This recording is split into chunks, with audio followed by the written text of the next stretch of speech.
Share করবো। তো আমি আমার বান্ধবীকে নিয়ে কোথায় গেছিলাম সেটাই আর কি তোমাদেরকে এই ব্লগে আমি বলবো। আমরা গেছিলাম একটা চার্চে, কারণ আমার যে আরেকটা বান্ধবী আছে সে হচ্ছে খ্রিস্টান। তো সেই কারণে আমরা প্রথমে গেছিলাম চার্চে, কারণ কোনো কিছু ভালো জিনিস করতে গেলে ঠাকুরের অবশ্যই আশীর্বাদের প্রয়োজন। তো আমরা সবাই চলে গেছিলাম, যতই আমরা হিন্দু, আমরা কিন্তু সব ঠাকুরকেই আমরা মানি হিন্দুরা, কিবা মুসলিম কিবা খ্রিস্টান কিবা পাঞ্জাবি সব কিছুই আমরা মানি।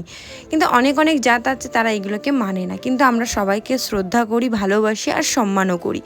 তো আমি আমার বান্ধবী আর একটা বান্ধবী মিলে চলে গেছিলাম মন্দিরে। সেখান থেকে আমরা এসেছিলাম একটা শপিং মলে, অ্যাক্রোপটিক্স মল। যারা কলকাতার দিকে থাকো তারা সবাই জানো। তো আমরা কিছু কেনাকাটা তো করতে পারিনি, এখানে এসে কিছু ছবি টবি তুলেছি। আর হ্যাঁ, যারা আমার ইউটিউব থেকে চ্যানেলটাকে দেখছো তারা একটু পেজটাকে সাবস্ক্রাইব করে দিও, একটা লাইক একটা কমেন্ট করে দিও। আর আমার ভিডিওগুলো তোমাদের কেমন লাগছে অবশ্যই আমাকে কমেন্ট করে জানিও। তারপরে এখানে প্রচণ্ড হাওয়া দিচ্ছিলো, হাওয়া খেতে খেতে আমরা বাড়ি চলে এসেছিলাম। তো আজকের মতো ব্লগটা এইটুকুন, দেখা হচ্ছে নেক্সট ব্লগে, টাটা।